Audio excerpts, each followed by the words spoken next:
Welcome to Dark Ascent. I'm Matthew, and today we're going to uncover the Everest climb where a guide poisoned his clients on a summit push no one questioned. Driven by financial pressure and calculated risk-taking, he began overriding oxygen standards mid-expedition, treating them as adjustable rather than a fixed survival requirement. What followed was a chain of decisions so catastrophic that neither client made it back down the mountain.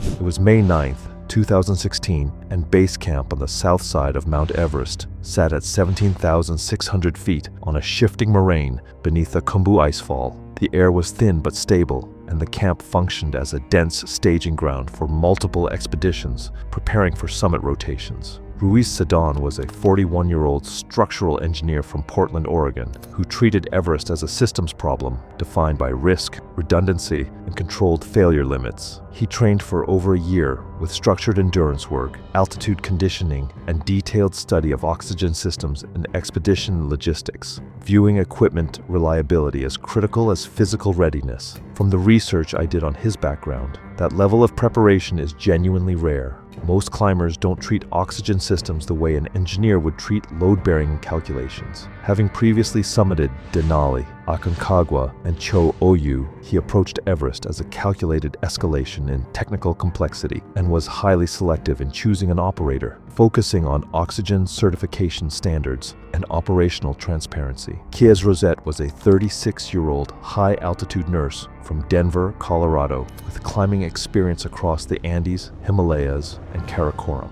Her medical background in respiratory care gave her a precise understanding of oxygen saturation, hypoxia, and altitude deterioration, which shaped both her training and risk assessment. She had completed multiple high-altitude ascents above 22,000 feet and chose her Everest expedition based on its stated medical preparedness, oxygen redundancy, and guide safety protocols. Thomas Freeland, 47, had guided Everest expeditions for 11 seasons, with 6 summits as a guide and 2 as a client. He was regarded as competent and efficient, known for managing logistics tightly and moving clients through the mountain without major incidents, though often described as distant and transactional within the guiding community. By 2016, he operated a small Nepal-based expedition company under significant financial strain following declining bookings after the 2014 and 2015 disruptions. To stay solvent, he introduced cost-cutting measures, most notably he's altering the oxygen supply. And that right there is the sentence that changes everything in this story, because every death that follows traces back to that one financial decision. He sourced cylinders refilled in Kathmandu through improperly maintained compressor systems where trace carbon monoxide contamination from engine exhaust and poor filtration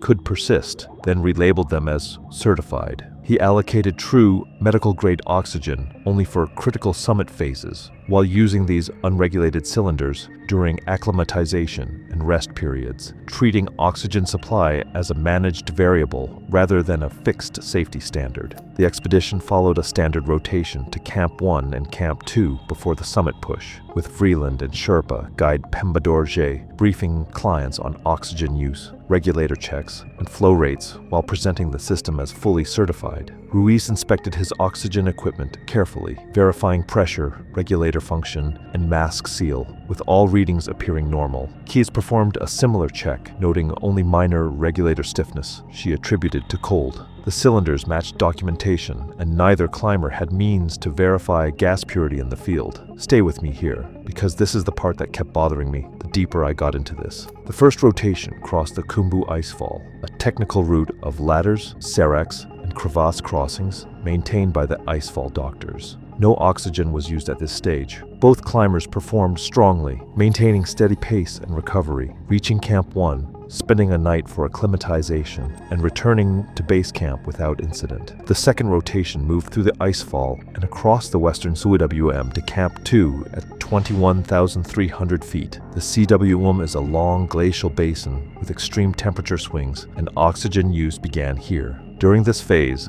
the first subtle irregularities in equipment performance and physical response began to appear. Keyes first noticed an inconsistency in her breathing during the traverse, feeling a greater than expected effort at her set oxygen flow rate, despite checking her regulator, mask seal, and cylinder pressure, each appearing normal. There was no clear mechanical explanation. She attributed it initially to normal altitude variability, later noting it in her expedition journal after Pemba Dorje adjusted her flow rate slightly, which improved her comfort enough for her to complete the rotation to Camp 2 without further issue. Reading that journal entry detail stopped me cold. Ruiz experienced a different but parallel anomaly. Although his oxygen saturation remained within acceptable range, he found his exertion levels higher than expected based on prior climbs at similar altitude, with slower recovery during rest stops and a generalized reduction in efficiency.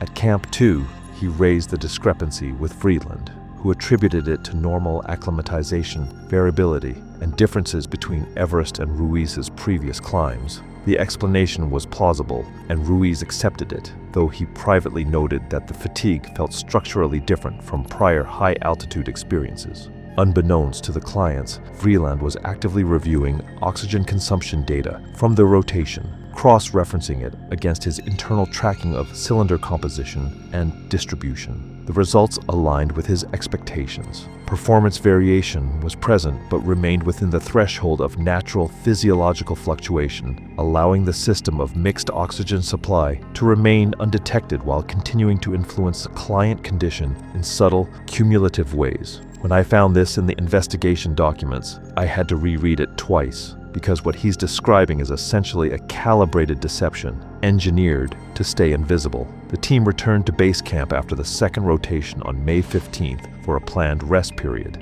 a standard phase in the acclimatization cycle designed to allow recovery at lower altitude while preserving physiological adaptations gained at higher elevations. Both Ruiz and Keyes used the time to rest, refuel, and prepare their systems and equipment for the upcoming summit push, which expedition leaders across the mountain were anticipating would begin around May 19th or 20th, based on a developing high-pressure weather window over the Tibetan Plateau. During this rest period, Keyes revisited her notes from the Western CWM Traverse, where she had experienced a brief but noticeable sensation of reduced oxygen efficiency. Although the issue had not persisted, she recognized the importance of evaluating it before entering the death zone, where any impairment in oxygen delivery could have severe consequences. She considered requesting a formal inspection of her equipment, but ultimately refrained, judging that the system had passed visual and functional checks, and that escalating a concern based on a transient observation could be dismissed as overcaution rather than clinical assessment.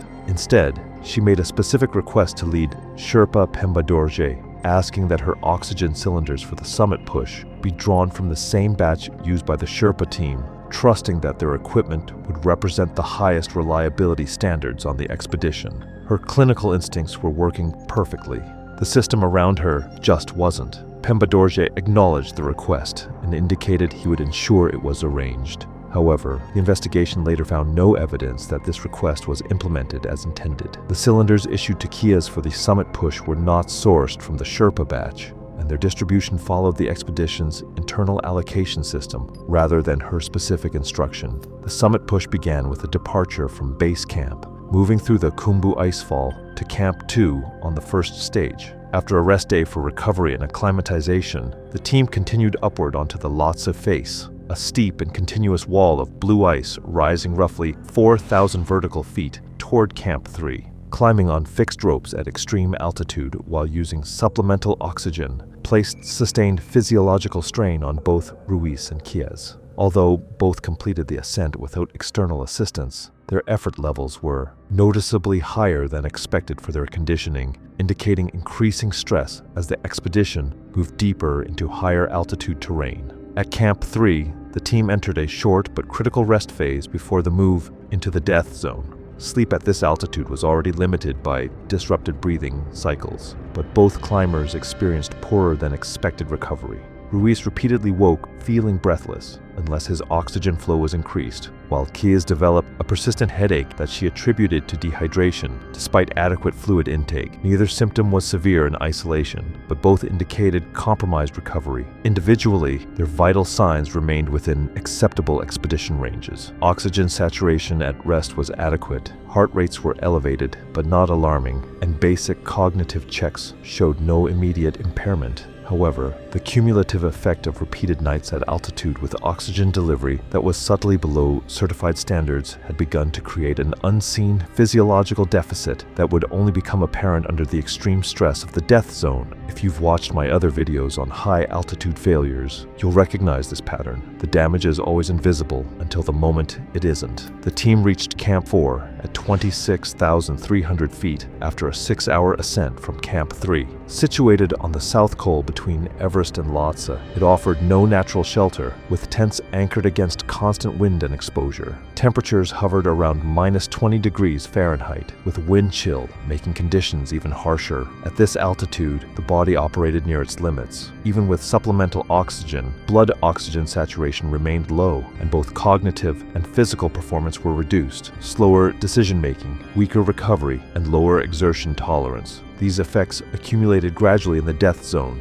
often without immediate awareness. Both Ruiz and Kias rested at Camp 4 through the afternoon, using supplemental oxygen at standard expedition flow rates while conserving supply for the summit attempt. The plan was to depart around midnight, reach the summit in the early morning, and return before afternoon weather deterioration. Within a narrow and critical weather window, forecast to close after May 20th, before the summit push, Freeland conducted final checks across the tents, adjusting regulators and cylinder pressures as needed. His oxygen distribution followed an internal tracking system developed over the expedition, allocating supply based on planned phases of the climb. By this point, both Ruiz and Kias had already accumulated a physiological deficit from days of oxygen delivery that had not consistently met certified standards. This deficit was not visible in their readings at Camp 4. Oxygen saturation, heart rate, and basic cognitive tests still appeared within acceptable ranges. However, their physiological reserve, the body's capacity to withstand extreme stress, had steadily diminished. In the death zone above 26,000 feet, where recovery is impossible, this reduced margin became critical. The summit push began shortly after midnight as the team left Camp 4 in darkness. Headlamps illuminated the southeast ridge under temperatures near -30 degrees Fahrenheit and relatively light winds, considered optimal conditions. The route ascended through the triangular face, then along the southeast ridge to the balcony at 27,600 feet, continuing toward the south summit, and finally the true summit at 29,032 feet. The team moved in a slow, spaced column, with Sherpa guides positioned between clients for monitoring and support. Vreeland followed at the rear, observing the group without direct interaction. The pace remained steady and controlled, reflecting standard high-altitude rhythm with minimal movement, short rests, and tightly managed oxygen use. Keys showed the first clear signs of deterioration around 27,200 feet, roughly 2 hours into the ascent. Her pace began to lag slightly behind the climber ahead of her, and her movement became less precise. Delayed ice axe placements, longer pauses between steps, and reduced rhythm in rest intervals. Pemba Dorje, positioned near her, recognized early indicators of hypoxic decline and checked her oxygen system.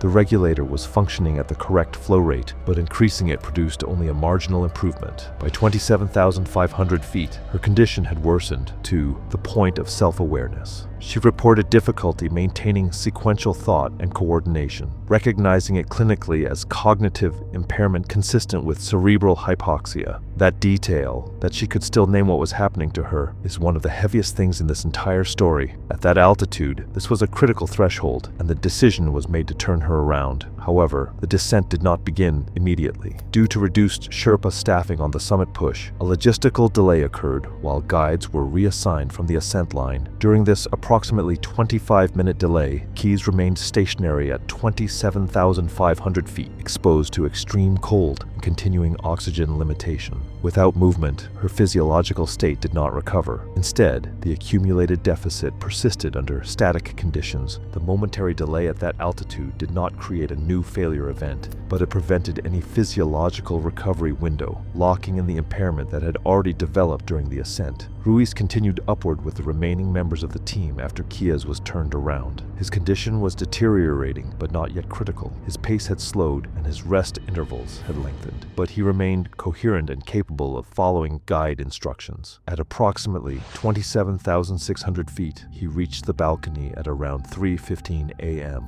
and paused for a scheduled break to rest and change oxygen cylinders before the final push toward the south summit. The balcony served as a standard staging point on the southeast ridge, where climbers typically exchanged depleted oxygen cylinders for fresh ones carried up in advance by Sherpa support. The procedure was routine and tightly controlled, with cylinders selected from pre-positioned caches and swapped under guide supervision to maintain continuity of oxygen supply in the final ascent phase. Ruiz's cylinder was replaced during this stop. The replacement came from the balcony cache prepared during the expedition's summit setup phase and appeared identical to the certified medical-grade equipment in both labeling and pressure readings. The exchange itself took only a few minutes, and once complete, Ruiz resumed the ascent toward the south summit. What would later emerge in the investigation was that the replacement cylinder had been altered during processing through the expedition's supply chain. From what I found in the post-incident filings, this specific cylinder was traceable,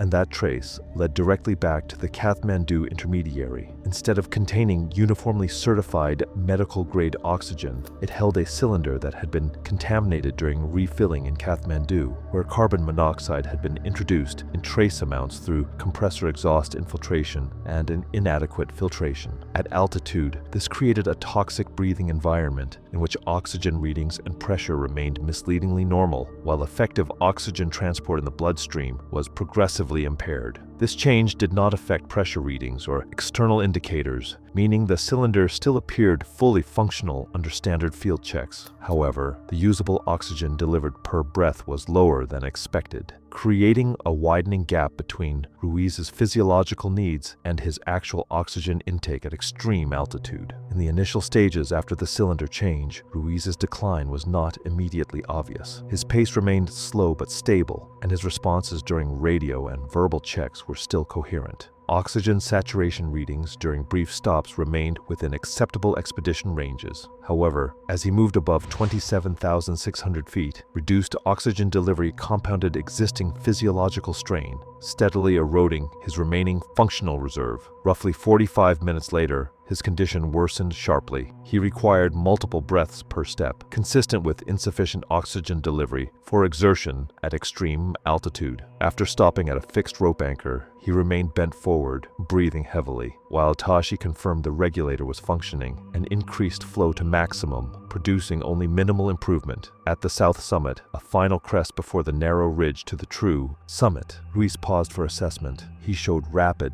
shallow breathing, delayed responses, and uncoordinated movement, with oxygen saturation at a critically low level. Tashi recommended immediate descent. With Ruiz unable to respond clearly, Tashi initiated the descent, clipping him into a short tether and guiding him back along the southeast ridge. From that point, Ruiz's movement was fully assisted, beginning the descent toward Camp 4 under conditions that made standard timing impossible. By around 28,200 feet, he had effectively lost independent mobility. His legs still bore weight and responded to directional pressure, but the fine motor coordination required for footing, balance, and rope transitions had failed. Tashi bore most of his weight through a short tether, guiding each step while also managing his own movement on steep, exposed terrain. The physical load was extreme, and he radioed for additional support. Due to already stretched guide distribution across the mountain, the response was delayed. It took roughly 40 minutes for 2 additional Sherpa guides to reach their position near 28,000 feet. By then, Ruiz had deteriorated further, no longer responding to verbal cues,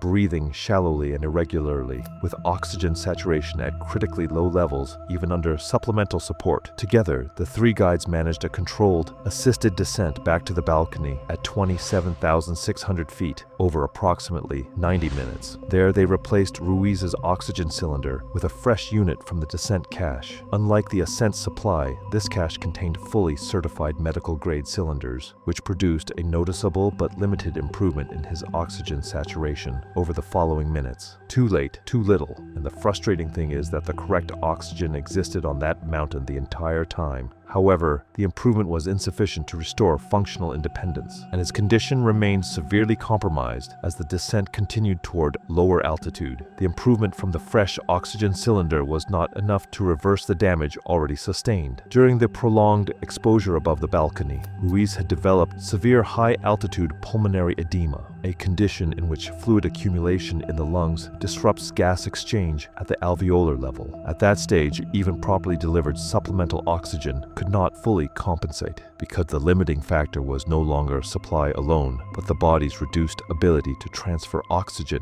into the bloodstream. As the descent continued down the triangular face toward Camp 4, conditions grew more difficult with increasing wind and persistent sub-zero temperatures. The three guides maintained an assisted descent for several hours, but Ruiz's condition continued to decline. His breathing remained shallow and irregular. Oxygen saturation failed to recover to sustainable levels, and his responsiveness diminished further as the physiological strain accumulated. Ruiz died during the assisted descent at approximately 28,700 feet. According to the guides present, his breathing gradually ceased without a distinct terminal event, making the exact moment of death difficult to determine in real time. His body could not be recovered. At that altitude, with worsening conditions and limited resources, the guides secured him alert to the fixed rope system and continued their descent to Camp 4 once their own safety margins began to narrow. I sat with that for a long time before writing this section. Keys reached Camp 4 after a 3.5-hour assisted descent from 27,500 feet with Pemba Dorje and Nima Sherpa. Her condition was serious, with partial cognitive recovery and persistently low oxygen saturation despite maximum flow support. At Camp 4, she was placed under physician monitoring,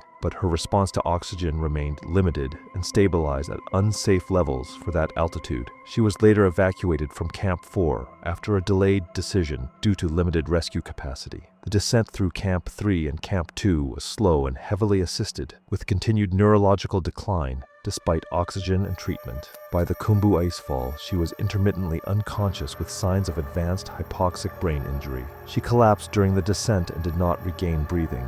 Her body was not recovered. Ruiz died during assisted descent at approximately 28,700 feet after irreversible deterioration. His breathing gradually stopped without a distinct terminal event, and his body was secured to the fixed rope system before the guides continued down. He has not recovered. The investigation found widespread failure of certified oxygen standards. Multiple cylinders had been refilled through improperly maintained compressor systems in Kathmandu, with evidence of carbon monoxide contamination linked to compressor exhaust infiltration and inadequate filtration. This created a consistent pattern of hypoxic injury that mimicked altitude deterioration, but progressed more rapidly and unpredictably during critical ascent phases. Refilling logs confirmed falsified gas records linked to a Kathmandu-based intermediary supplying the expedition operator. Internal communications from Thomas Vreeland referenced oxygen management and performance degradation thresholds at altitude, which investigators interpreted as awareness of systemic risk. Thomas Vreeland did not return from the upper mountain during post-summit operations. While assisting coordination near the South Col, he suffered acute cardiac distress consistent with extreme altitude strain and collapsed between high camps. He died before reaching a lower elevation. His body was not recovered, and no formal descent record exists beyond that point.